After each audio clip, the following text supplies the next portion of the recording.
এই গল্পটি উত্তরপ্রদেশের ইত্তার চামকারি গ্রামের। এই মহল থেকে হঠাৎ হঠাৎ একটি চিৎকার ভেসে আসে। এই চিৎকার একটি মেয়ের ছিল, যে বলছে, আমাকে এই মহল থেকে বের করো না, এটা আমার ঘর, নয়তো আমি তোমাদের সবাইকে ধ্বংস করে দেব। অনেক ভয়ানক মহল আর ভুতুরে মহলের গল্প হয়তো আপনারা অনেকেই শুনেছেন, কিন্তু এমন কোনো মহল ছিল না যেখানে কেউ থাকতো। তাই এই ঘটনাটি কতটুকু সত্য আর কতটুকু মিথ্যা, এই প্রশ্নটি সব সময় ঘুরপাক খায়।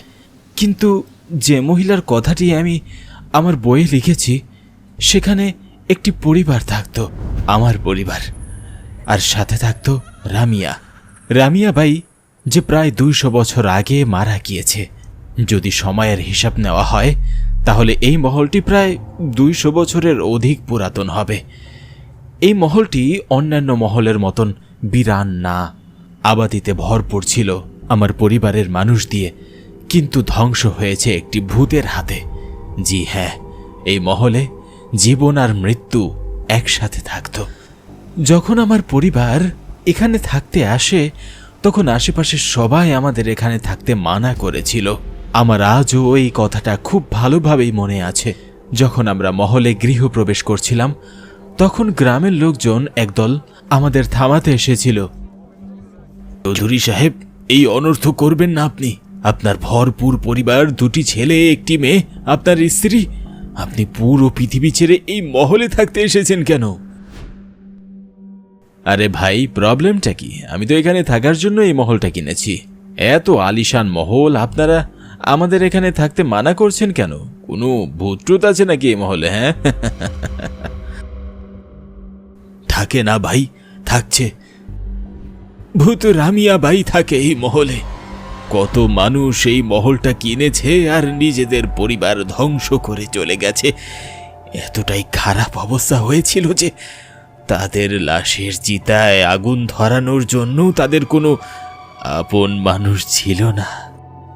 গ্রামবাসী আর বাবার মাঝে এই তর্কাতর্কি চলছিল কয়েক ঘন্টা পর্যন্ত, কিন্তু আমার ধ্যান তখনও মহলের দিকেই ছিল। এমনিতে তো বাবা সত্যি কথাই বলছিল, মহলটি সত্যি বেশ আলিশান। আমি বাইরে দাঁড়িয়ে হাবেলিটাকেই দেখেছিলাম। তখনই আমি দেখলাম একটি মেয়ে মহলের ছাদের উপর পা ঝুলিয়ে বসে আছে আর আমার দিকে তাকিয়ে আছে। সে দেখতে বেশ ভয়ানক ছিল। তার চুলগুলো এমনভাবে এলোমেলো ছিল যে যে কেউ দেখলে ভয় পেয়ে যাবে। কিন্তু আমি তার কথা কারোর সাথে শেয়ার করার আগেই সে সেখান থেকে গায়েব হয়ে যায়। আমি এটাকে আমার মনের ভুল ভেবে নেই। এদিকে বাবা আর গ্রামবাসীর তর্কাতর্কি কোনো সমাধান হচ্ছে না। বাবা তার জিদ ধরেই বসেছিল আর গ্রামবাসী তাদের। ক্লান্ত হয়ে বাবা আমাদের সবাইকে সাথে নিয়ে মহলের ভিতরে এগিয়ে যায়। কিন্তু মহলের ভিতরে ঢোকার আগে গ্রামবাসীরা আমাদের যা যা বলেছিল তার সবটাই আমার খুব ভালোভাবে মনে আছে। চৌধুরী সাহেব, মহলের বাইরে খালি ঘর রেখে যাচ্ছি, খুব দ্রুতই এটা আপনাদের প্রয়োজন পড়বে। বাবা গ্রামবাসীর এই কথাটাকে হাওয়ায় উড়িয়ে দেয়। আমার বাবার সাথে মহলের ভিতরে আমি ঢুকছিলাম। তখনই আমি দেখি সেই মহিলাই এখন মহলের ভেতর থেকে আমাদের ভেতরে ঢুকাচ্ছে। এবার আমি ইচ্ছা করেই কাউকে কিছু বলিনি। আমি প্রথমেই ভেবে নিয়েছিলাম আমি আমার ভাই বোনের সাথে মিলিত হয়ে এই মেয়েটাকে ধরব। আমি এই কথাটি আমার ছোট ভাই অনুজ আর আমার বড় বোন পল্লবীকে বলি। তখন তারাও আমার সাথে খেলায় নামতে প্রস্তুত হয়ে যায়। রাত হতেই আমরা আগে ছাদের উপর যাই, যেখানে প্রথমে আমি ওই মেয়েটাকে দেখেছিলাম। তারপর সেই রুমে, যার জানালা দিয়ে সে আমাদের ভেতরে আসতে দেখেছিল। কিন্তু আমাদের 3 জনের মধ্যে একজনও কিছুই খুঁজে পায়নি। ব্যাস নুপুরের ঝনঝন শুনতে পাচ্ছিলাম, কাউকে দেখতে পাচ্ছিলাম না। 3-4 দিন পার হতে আমি মা বাবাকে এটা শুনতে বলি যে তারাও নাকি নুপুরের ঝনঝন আওয়াজ শুনতে পায়। আর কয়েকবার তো সে একটি মেয়েকেও দেখতে পেয়েছে, যে সব সময় মার দিকেই তাকিয়ে থাকে। ছোট ভাই 2 বার সিঁড়ির উপর থেকে পড়ে গিয়েছিল। বড় বোনের সব সময় শরীর ব্যথা করত, আর বাবার তো মহলের ভিতরে ঢুকতেই বিছানা ধরে নিয়েছিল। সব সময় তার শরীরে জ্বর থাকত, আর মার কখনো হাত কেটে যেত, তো কখনো শাড়ির আঁচলে আগুন ধরে যেত। কয়েকবার সে মরতে মরতেই বেঁচে গিয়েছিল। এখন আমাদের সবার কাছে মনে হচ্ছিল এই মহলটার মধ্যে কোনো গন্ডগোল তো অবশ্যই আছে। ঘরের প্রতিটি সদস্যই সেই মেয়েটাকে ঘরের ভিতরে দিয়ে হাঁটতে দেখে ফেলেছিল। বাবাও বলতো সে অন্য বাড়ি দেখার জন্য কথাবার্তা বলছে, কিন্তু টাকা পয়সার অনেক কমতি আছে। তার কাছে যত টাকা ছিল সব দিয়ে সে এই মহলটা কিনে ফেলেছে। কিন্তু এক রাতে এমন এক ঘটনা ঘটে যার কথা মনে পড়লে আমার রাতের ঘুম হারাম হয়ে যায়। আসলে ভয়ের কারণে এখন আমরা সবাই এই রুমে ঘুমাতে শুরু করেছিলাম। প্রায় রাত 3টা বেজে গিয়েছিল। তখনই হঠাৎ কেউ একজন আমাদের দরজায় কড়া নাড়ে। সবার ঘুম এক মুহূর্তের মধ্যে ভেঙে যায়। আমাদের মধ্যে থাকা কেউ কোনো কিছু বুঝে ওঠার আগেই আমার ছোট ভাই বাতাসে উঠতে শুরু করেছিল। তার হাড় গোড় শক্ত হয়ে যাচ্ছিল। সে ব্যথায় কান্নাকাটি করছিল, চিৎকার চেঁচামেচি করছিল, কিন্তু সে এতটাই উপরে উঠে গিয়েছিল যে কেউ তাকে ছুঁতেও পারছিল না। আমরা সবাই তাকে নিচে নামানোর অনেক চেষ্টা করি, কিন্তু আমাদের সব চেষ্টাই ব্যর্থ হয়। মা, এই আন্টি খুব ভয়ানক, আমার গলা চেপে ধরেছে, আমার ব্যথা লাগছে মা, ও আমাকে মেরে ফেলবে। বাবা, আমাকে বাঁচাও বাবা, এই আন্টি আমাকে মেরে ফেলবে। ছোট ভাইয়ের কথা শুনে আমাদের সবার চোখে জল এসে পড়েছিল, কিন্তু কেউ কিছুই করতে পারছিল না। তখনই হঠাৎ আমরা সবাই রামিয়াকে বাইরে দেখতে পাই। প্রথমবার আমরা সবাই ধ্বংসলীলার রানী রামিয়া বাইকে দেখতে পাই। বেশ ভয়ানক আর বিপজ্জনক। সে পায়ে নুপুর পড়েছিল আর সাজগোজ বাইদের মতো ছিল। সে আনুজ আর গলা ততক্ষণ পর্যন্ত চেপে ধরে রেখেছিল যতক্ষণ পর্যন্ত সে ছটফট করছিল। আর যখনই আনুজ মারা যায় তখন রামিয়া আমাদের সবার সামনে তাকে জানালা দিয়ে ছুঁড়ে ফেলে দেয়। আনুজকে নিজের চোখের সামনে মরতে দেখে মা বাবা চিৎকার করে ওঠে। কিন্তু এটা তো ধ্বংসলীলার শুরু ছিল। আনুজকে মারার পর রামিয়া মা শরীর কবজ করে নেয় আর বাবার ঘাড় ধরে উড়িয়ে তাকে কোনায় ফেলে দেয়। তারপর তখনই বাবার ওপর হামলা করে তার শরীর থেকে তার 2 হাত টেনে ছিঁড়ে ফেলে দেয়। বাবা রক্তে ভিজে গিয়েছিল। মারতি, এটা তুমি কি করলে? কি করছো? কিন্তু মা বাবার একটি কথাও শোনে না। আর বাবার মাথা ধরে এখন রামিয়া তার শরীর থেকে তার মাথা আলাদা করার চেষ্টা করছিল। বাবা জানতো এখন কিছুক্ষণের মধ্যেই সে আর জীবিত থাকবে না। তাই মরার সময় সে আমাকে আর আমার বড় বোনকে বলে, তোমরা দুজন এই মহল থেকে পালিয়ে যাও, যাও, নয়তো এই রাবিয়া তোমাদেরও মেরে ফেলবে। যাই হয়ে যাক না কেন, তোমরা একে অন্যের খেয়াল রেখো। বাবা তার কথা শেষ করার আগেই মা শরীরে থাকা রামিয়া বাবার মাথা তার শরীর থেকে আলাদা করে দেয়, আর সেটা আমাদের পায়ের কাছে ফেলে দিয়েছিল। বাবাকে মরতে দেখে আমরা 2 ভাই বোন কাঁপতে শুরু করেছিলাম। কিন্তু তখনই আমার বড় বোন পল্লবী আমার হাত ধরে আর হাভেলি থেকে বের হওয়ার জন্য আমার সাথে দৌড় লাগায়।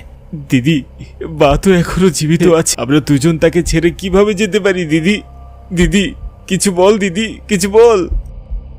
কিন্তু দিদি আমার কথার কোনো উত্তরই দেয় না, কারণ সে যে কোনো মূল্যে আমাকে জীবিত রাখতে চাইছিল আর সর্বোচ্চ চেষ্টা করে মহল থেকে বের হওয়ার জন্য দৌড় লাগাচ্ছিল। তখনই আমাদের পা জমে গিয়েছিল, কারণ আমাদের সামনে মা দাঁড়িয়েছিল। নিজের কাটা মাথা নিজের হাতে নিয়ে সে আমাদের দিকেই হেঁটে আসছিল। মহলের দরজা আর কয়েক কদম দূরে ছিল। তখন দিদি আমাকে শুধু এইটুকুই বলে, এই রামিয়াকে আমি সামলে নিয়েছি, তুমি যেভাবে হোক এই মহল থেকে দূরে কোথাও চলে যাও আর কখনো এখানে ফিরে এসো না। আমি দিদির হাত ছাড়তে চাইছিলাম না, কিন্তু দিদি নিজেই তার হাত ছাড়িয়ে আমাকে মহলের দরজার দিকে ঠেলে দেয় আর নিজে দ্রুত রামিয়ার দিকে দৌড়ে যায়। রামিয়াও দ্রুত মা শরীর ছেড়ে দেয় আর দিদির শরীর কবজ করে নেয়। এক মুহূর্ত আগেই পল্লবী দিদি আমার প্রাণ বাঁচানোর জন্য নিজের প্রাণ কোরবান করতে প্রস্তুত ছিল। এখন সেই দিদি আমার রক্তের তৃষ্ণার্ত হয়ে আমাকে মারার জন্য আমার দিকে এগিয়ে আসছিল। দিদিকে আমার দিকে এগোতে দেখে আমি বেশ ভয় পেয়ে যাই। দরজাটা আর 2 কদম সামনে ছিল আর মৃত্যু 2 কদম পিছনে। যখন আমি আর কোনো রাস্তা দেখতে পাই না, তখন আমি আমার সামনে থাকা একটি রড উঠাই আর নিজের হেফাজতের জন্য দিদির দিকে তাক করি। সে দ্রুত আমার দিকে এগিয়ে আসছিল, কিন্তু আমি কোনো কিছু বুঝে ওঠার আগেই দিদির শরীরের ভেতরে ঢুকে যায়। দিদি আমার হাতে মারা গিয়েছিল, কিন্তু খোদার রহমতে দিদি মরতে মরতেও আমার প্রাণ বাঁচিয়ে দিয়ে গিয়েছিল।